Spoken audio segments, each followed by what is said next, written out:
Oi, me chamo Tainara, sou uma mulher jovem de pele clara, cabelos lisos e longos castanhos que desce até abaixo dos ombros. Tenho olhos castanhos e estou usando uma camiseta preta. Gostaria muitíssimo de agradecer a oportunidade de apresentar os resultados parciais dessa pesquisa que vem desenvolvendo junto ao Departamento de Educação Especial da FSM, que conta com a orientação da professora doutora Tânia Miorana e da participação de Matheus Horstmann. O trabalho que será apresentado agora é Impactos do estigma do sujeito autista no processo pedagógico, um estudo de caso.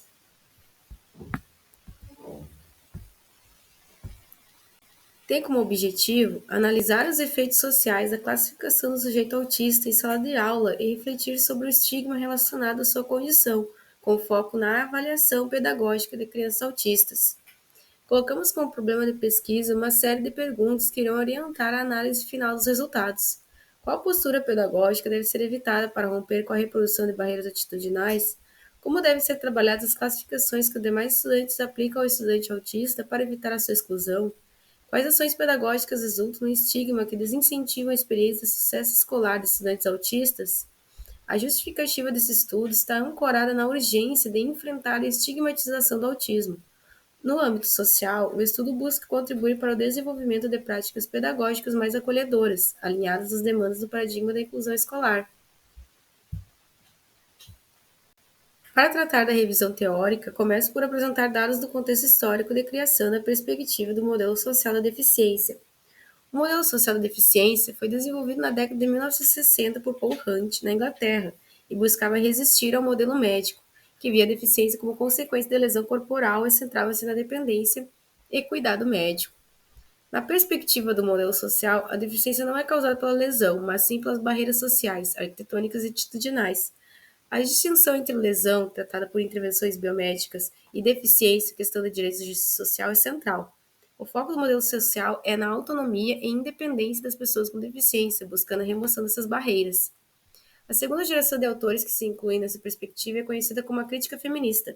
Nos anos 1990 e 2000, um coletivo de autoras que se identificou como crítica feminista ao modelo social destacou a limitação da ênfase na independência.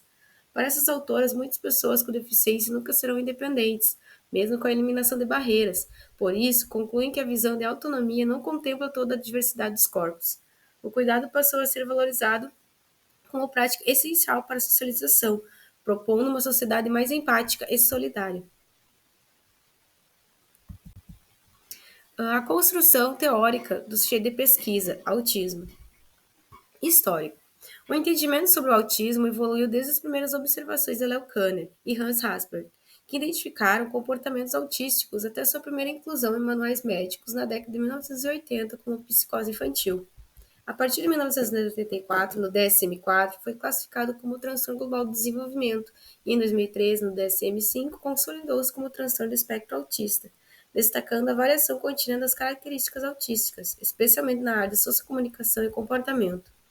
Em se tratando dos comportamentos autísticos, as crianças autistas tendem a apresentar interações sociais atípicas, dificuldade na comunicação verbal e não verbal, ecolalia, estereotipia, motor e necessidade de rotinas. Também podem demonstrar hipersensibilidade ou hipossensibilidade sensorial, sendo essas características fundamentais para o diagnóstico no DSM-5. Para a realização dessa pesquisa, seguimos os seguintes procedimentos metodológicos. Esta é uma pesquisa qualitativa de caráter explicativo, de acordo com Gil. Um estudo explicativo busca aprofundar o conhecimento da realidade ao explicar a razão causal e os efeitos da manifestação de determinado objeto pesquisado. A escola a qual fizemos o estudo de caso é uma instituição pública, localizada na periferia urbana de uma cidade do Rio Grande do Sul. Em campo, buscamos captar como o professor de sala comum reagiu ao estudante autista, levando em conta as suas necessidades educacionais especiais, sendo necessário considerar como se dava a adaptação dos materiais didáticos, juntamente com as dinâmicas pedagógicas. Com isso, observei como se dava o engajamento do estudante nas atividades educacionais propostas e também como ele se envolvia com o grupo de colegas. Para a análise interpretativa dos dados, fizemos uso da técnica de análise de conteúdo. Segundo Bauer, os procedimentos da AC reconstroem representações em duas dimensões principais, a sintática e a semântica. Optamos por realizar a dimensão semântica. A AC considera 5 fatores analíticos, tais como o contador da história, os acontecimentos, os atores, o contexto, as consequências. Tratando da dimensão ética, as consequências da adaptação dessa técnica de pesquisa na vida dos sujeitos pesquisados tratam da própria exposição das práticas e dos acontecimentos dramáticos. Por isso, é preciso ter um cuidado ético para preservar as fontes e deixar de lado dados que dizem respeito à intimidade e à integridade moral das pessoas envolvidas, preservando sigilos envolvidos no estudo, sem citar a localização da escola. Como indicador de ocorrência dos índices, serão considerados casos que afetam o estudante autista, barreiras tectônicas, que são obstáculos que impedem as pessoas de desfrutarem e ocupar os espaços físicos, violência moral, acontecimentos que agridam a sua integridade moral, estigma, ações que têm como fundamento os preconceitos vinculados à identidade atribuída ao deficiente, exclusão, ações que impliquem na sua exclusão de atividades coletivas. Discussão dos resultados. Com o auxílio da metodologia da AC, foram construídos os seguintes dados empíricos. Na primeira categoria, é possível concluir que a escola não apresenta barreiras arquitetônicas significativas para a socialização de crianças autistas. Na segunda categoria, notamos uma sequência regular de cobrança direcionada ao educando, para que ele iniciasse atividades prontamente, copiasse mais rápido e para que mantivesse uma postura correta em sala de aula. Essas atitudes pedagógicas vão ao encontro de ações que causam a desorganização dos sujeitos autistas, conforme explica Schmidt. Com frequência, o educando se mostrava reativo a essas cobranças e manifestava-se. Em alguns casos, a sua reação foi violenta. Fato este que somente foi resolvido com o auxílio do educador especial.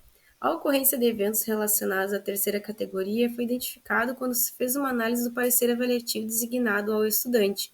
Interpretamos que muitos dos atributos indicados estão relacionados de maneira estereotipada aos comportamentos ideais previstos na literatura sobre pessoas autistas e não tinham um vínculo concreto com as experiências em sala de aula. Há uma relação forte entre a ocorrência da segunda categoria com a quarta, o que indica que ações pedagógicas que colocam pressão nos estudantes são extremamente prejudiciais para sua estabilidade emocional e comportamental. Considerações finais. Através do olhar crítico e reflexivo, buscamos fazer análise sobre as práticas pedagógicas, com base nos conceitos de modelo social da deficiência. Dessa forma, formulamos respostas provisórias aos problemas de pesquisa elencados anteriormente. Respondendo à primeira pergunta, deve-se evitar uma postura pedagógica que interprete comportamentos como distração e inquietação apenas como falta de interesse ou preguiça.